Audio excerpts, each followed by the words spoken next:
Fin 1944, les soldats alliés avaient cessé de faire de prisonniers SS. Ce n'était pas une politique officielle, mais cela se produisait partout. Et honnêtement, on ne peut vraiment comprendre pourquoi qu'en voyant ce que les SS avaient fait pendant des années avant cela. C'est un sujet sombre, nous ne prétendrons pas le contraire. Et nous vous donnons maintenant l'occasion de cliquer pour partir si vous préférez ne pas voir cela. Mais si vous restez, vous allez apprendre comment une organisation de 8 gardes du corps se transforma en l'une des forces militaires les plus haïes de tous les temps. L'Allemagne du début des années 1920 n'était pas un pays stable, loin s'en faut.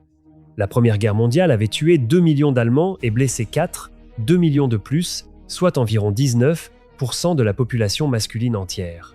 Les civils qui avaient survécu faisaient face à une malnutrition sévère due au blocus allié, et la violence politique était devenue partie intégrante de la vie quotidienne. Des groupes paramilitaires appelés Freikorps émergèrent comme principal vecteur de cette violence, leurs rangs remplis de vétérans incapables de s'adapter à la paix. Ce fut dans ce chaos qu'Adolf Hitler ordonna la création d'une petite unité de garde du corps début 1923. Et quand nous disons petite, cette unité ne comptait que 8 hommes, et leur seul job était de garder Hitler en vie. Mais elle grandit vite, atteignant une centaine de membres en peu de temps. L'histoire de la façon dont Hitler parvint au pouvoir n'est pas le sujet de cette vidéo. Mais le point est qu'en 1933, quand les nazis prirent le contrôle de l'Allemagne, ces 8 gardes du corps étaient devenus une organisation de plus de 52 000 hommes. Et croyez-moi, vous n'avez aucune idée à quel point cette organisation allait devenir sombre. Mais vous comprendrez pourquoi les soldats SS étaient généralement exécutés quand ils étaient capturés. Alors qu'est-ce qu'il fallait pour rejoindre réellement les SS? Ce n'était pas ouvert à n'importe qui. Les exigences étaient strictes et conçues dès le départ pour créer une force qui se voyait comme racialement et physiquement supérieure. Il fallait mesurer au moins 1,75 mètres. Avoir une vue parfaite, sans aucune obturation dentaire. Avoir entre 17 et 23 ans, et réussir un examen physique et médical. Puis venaient les exigences d'ascendance. Les officiers devaient prouver leur lignée jusqu'en 1750, les engagés jusqu'en 1800. Un seul ancêtre juif, même par mariage quelque part dans l'arbre généalogique, suffisait à refuser une candidature. L'entraînement ne faisait que renforcer ce sentiment de supériorité. La formation de base durait 16 à 20 semaines, nettement plus longtemps que les 12 à 16 semaines typiques de la Wehrmacht. Voyez-vous, cela allait bien au-delà de la condition physique, du tir et des exercices tactiques, bien qu'il y en eût en abondance. Il y avait aussi des conférences quotidiennes sur la doctrine raciale et le principe d'obéissance inconditionnelle au Führer. Les uniformes noirs et les insignes à tête de mort étaient délibérément conçus pour inspirer la terreur à quiconque les voyait, tout en créant une identité d'élite chez les hommes qui les portaient. Avant que la guerre ne commence, les SS prouvèrent exactement quel type d'organisation ils étaient. Des unités commandées par Theodor Eicke, qui dirigeait le camp de concentration de Dachau, menèrent la purge début 1934. Ils arrivèrent chez des gens ou à des hôtels au milieu de la nuit, traînèrent les leaders de l'opposition politique de leur lit et les fusillèrent. Les SS avaient prouvé qu'ils tueraient sur ordre sans hésiter, sans poser de questions. Et en récompense, ils furent déclarés organisation indépendante. Ils répondaient directement à Hitler, complètement en dehors des contraintes légales de l'État allemand. D'accord, donc au moment où la Seconde Guerre mondiale commença en 1939, les SS s'étaient divisés en 3 branches principales. Et pour comprendre ce qui allait arriver aux soldats SS quand ils étaient capturés, il faut d'abord voir comment ces branches fonctionnaient et, plus important, comment elles étaient connectées les unes aux autres. L'Allgemeine SS ou SS généraux gérait l'application de la politique raciale, la police générale et les tâches politiques à l'intérieur de l'Allemagne.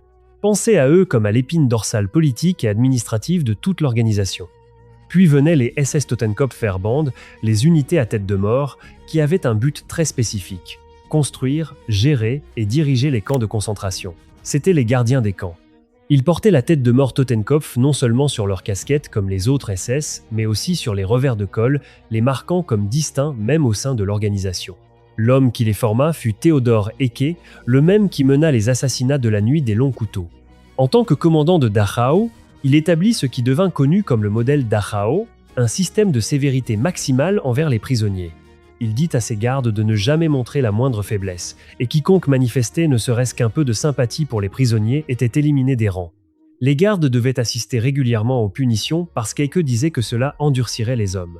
Et puis il y avait la Waffen-SS, le bras militaire, la force de combat réelle. En 1939, ces formations totalisaient environ 25 000 à 28 000 hommes. Mais début 1940, il y avait 3 divisions avec environ 50 000 hommes. Et à la fin de la guerre, la Waffen-SS s'était étendue à plus de 38 divisions avec environ 900 000 hommes passés par ses rangs. En 1942, pour des raisons administratives, tous les gardiens de camps de concentration devinrent membres à part entière de la Waffen-SS. Il y avait un transfert constant de personnel entre les branches. Quand la 3e division SS Panzer-Totenkopf fut formée, 6500 de ces hommes venaient directement des unités de gardiens de camp. Ainsi, quand les forces alliées rencontraient des divisions Panzer-SS sur le champ de bataille, les hommes à l'intérieur de ces chars n'étaient pas de simples tankistes. Ce chevauchement entre les camps et les unités de combat allait définir la façon dont les SS se comportaient dans chaque pays qu'ils occupaient, et cela allait finalement rattraper chaque homme qui portait cet uniforme. Il y avait une autre branche, les Einsatzgruppen. Leur but était de suivre derrière les armées avancées et d'éliminer tous les ennemis raciaux et politiques. Et comprenez bien que ce n'était pas une organisation séparée.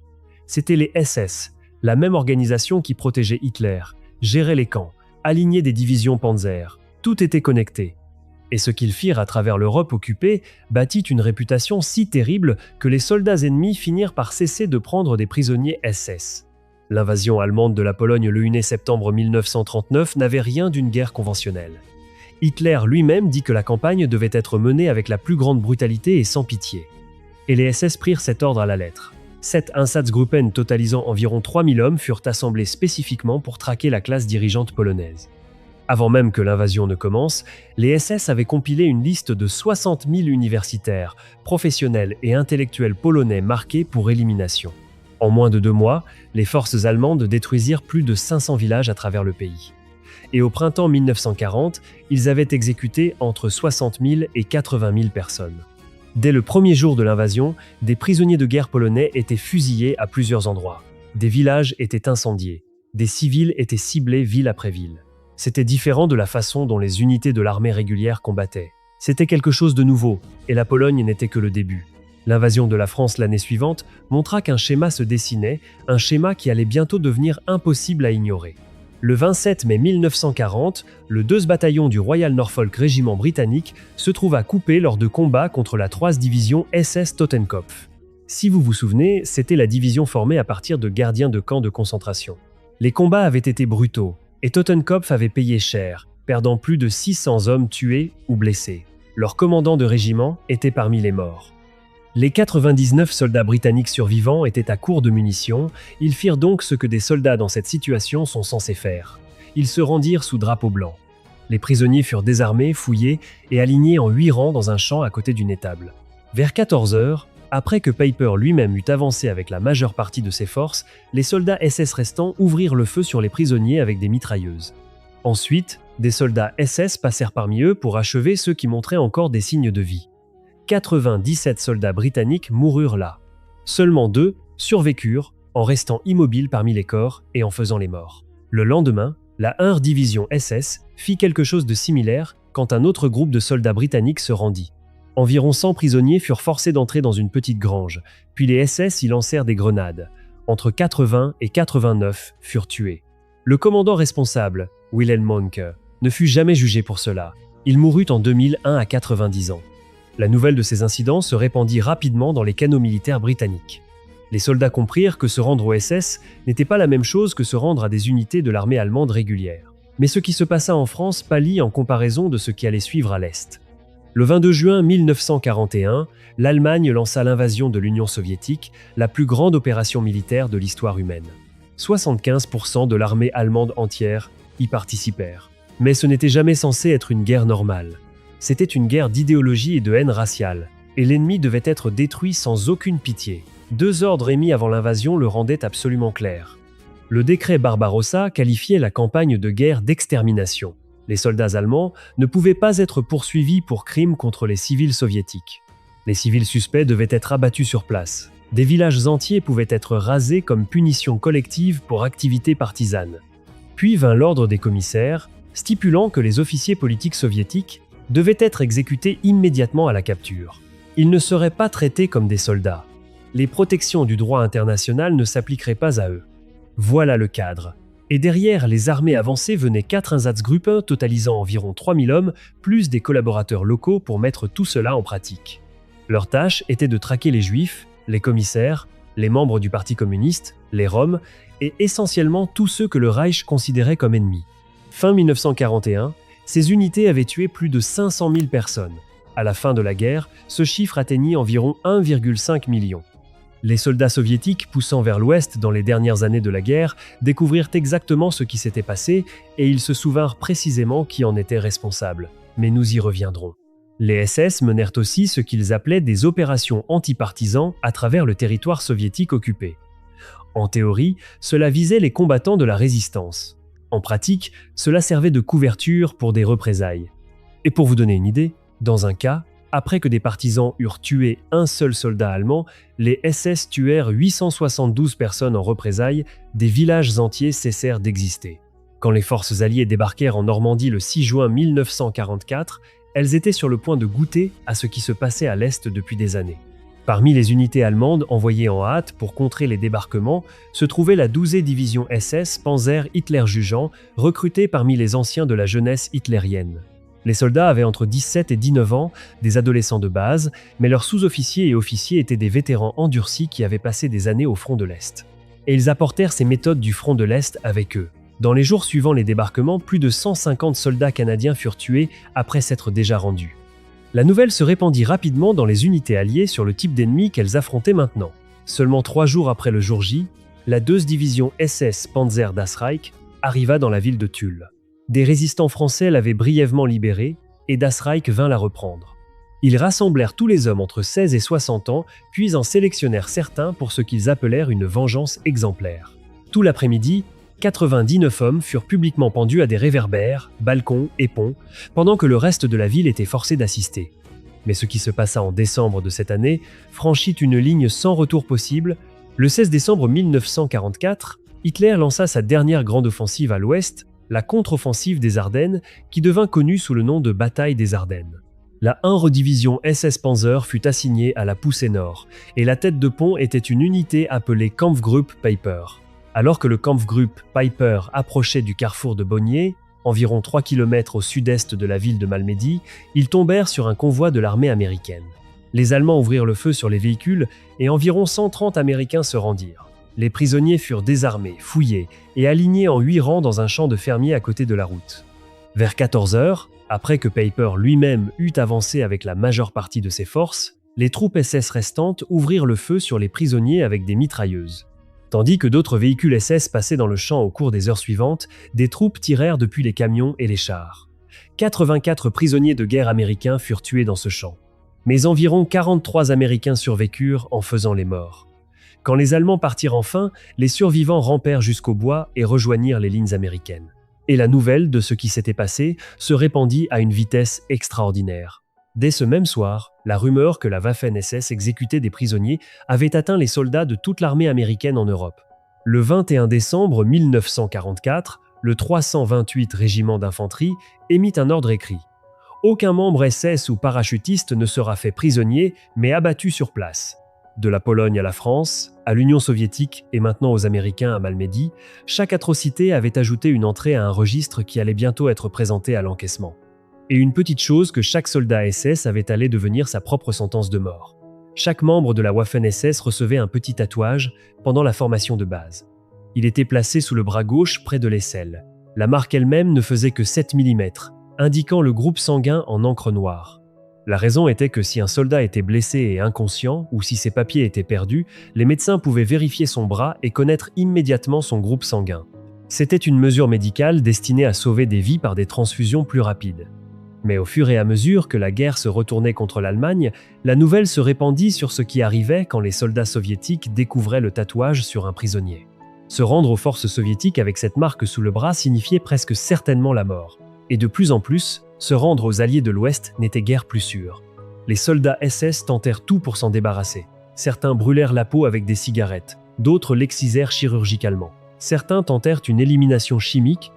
Un soldat SS qui survécut à la guerre décrivit comment un médecin d'une autre division fournit des pastilles d'hydrogène. Certains humidifiaient les pastilles et les pressaient contre la peau. C'était extrêmement douloureux. Mais après 2 ou 3 jours, le tatouage partait, et la peau mettait 2 à 3 semaines de plus à guérir. Ce soldat particulier passa 2 inspections de ses capteurs grâce à ces pastilles. Mais les Alliés s'adaptèrent. La procédure standard lors de la prise en charge des prisonniers exigeait qu'ils enlèvent leur chemise et lèvent les bras. Et voilà le problème. Les cicatrices laissées par l'élimination du tatouage étaient souvent tout aussi incriminantes que le tatouage lui-même. De toute façon, cette marque vous condamnait. Sur le front de l'Est, la reddition n'était guère une option pour les soldats SS. L'Allemagne nazie avait tué environ 3 millions sur 5, 7 millions de prisonniers de guerre soviétiques dans les camps allemands. Laissez cela vous pénétrer. Et cela ne compte même pas les millions de civils tués à travers le territoire soviétique. Ils savaient exactement qui avait fait cela. Si les forces soviétiques découvraient ce tatouage de groupe sanguin sur un prisonnier, son sort était scellé. Des soldats fouillaient les hôpitaux de campagne, cherchant spécifiquement les SS. À Berlin, en avril et mai 1945, les Russes passaient dans les salles, examinant chaque blessé allemand pour cette marque sous le bras. Si nous décrivions ce qui se passait quand ils en trouvaient un, cette vidéo serait probablement supprimée, mais vous comprenez ce qu'on veut dire. Mais ce n'était pas seulement les soviétiques. Sur le front de l'Ouest, prendre des prisonniers SS était devenu l'exception. 2 semaines après Malmedy vinrent les représailles. Les combats autour d'un petit village belge appelé Chenogne avaient été sauvages, le lieu changeant de main au moins 5 fois, jusqu'à ce qu'un seul de ces 32 maisons reste debout. Quand les tirs cessèrent enfin, des soldats américains rassemblèrent entre 60 et 80 prisonniers allemands. Beaucoup étaient SS. Ils les alignèrent dans un champ et ouvrirent le feu avec des mitrailleuses. Le général George Patton écrivit plus tard dans son journal « J'espère que nous pourrons dissimuler cela. Aucune enquête formelle ne fut menée et personne ne fut poursuivi. Le meurtre de prisonniers SS était devenu si routinier qu'il créait des problèmes opérationnels. Les officiers du renseignement ne pouvaient recueillir d'informations parce que personne n'était gardé en vie assez longtemps pour être interrogé. Maintenant, il y a quelque chose d'important à comprendre sur ce stade de la guerre. Fin 1944 et en 1945, beaucoup d'hommes portant l'uniforme SS n'étaient que des garçons de 16 ans ou plus jeunes, incapables de porter la responsabilité de ce que leurs prédécesseurs avaient fait sur tous ces fronts au cours des années précédentes. Mais à cause de la réputation bâtie, ils partageaient le même sort que les coupables véritables. Tous n'avaient pas volontairement rejoint. Beaucoup se retrouvèrent dans ces unités par des circonstances difficiles à saisir pleinement aujourd'hui. Mais maintenant, nous arrivons à la pire partie de cette histoire. La chose qui ferait paraître tout ce que nous avons discuté jusqu'ici presque léger en comparaison. Au printemps 1945, les soldats alliés virent enfin de leurs yeux ce que les SS gardaient depuis le début. Les forces américaines atteignirent Dachau le 29 avril 1945. À l'extérieur du complexe principal du camp, les soldats tombèrent sur environ 50 wagons de chemin de fer sur les voies. Ce train voyageait à travers l'Allemagne depuis environ 3 semaines, transportant 4000 personnes dans des wagons découverts. On leur avait donné de la nourriture pour un seul jour au départ du voyage. Vous pouvez deviner ce que les soldats américains trouvèrent à l'intérieur. Et ce qu'ils virent en entrant dans le camp lui-même fut pire que tout ce qu'ils avaient vu durant toute la guerre. Si vous voulez en savoir plus, vous pouvez chercher vous-même, mais honnêtement, nous ne le recommandons pas. Ce que nous dirons, c'est que l'ampleur totale de ce qui se passait derrière ces murs fut enfin révélée ce jour-là, et ce que les soldats firent ensuite est complètement compréhensible vu ce qu'ils venaient de voir. Après être entrés dans le camp, les soldats séparèrent les prisonniers en 2 groupes, Wehrmacht régulière et SS. Les détenus tout juste libérés se joignirent à ce que vous imaginez probablement qui se passa ensuite avec le groupe SS. Personne ne fut jamais poursuivi pour ce qui se passa à Dachau ce jour-là.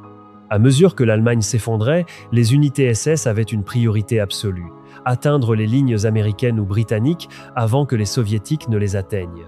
Voyez-vous ? Aussi mauvaises que fussent leurs chances avec les alliés de l'Ouest, avec l'armée rouge, c'était bien pire.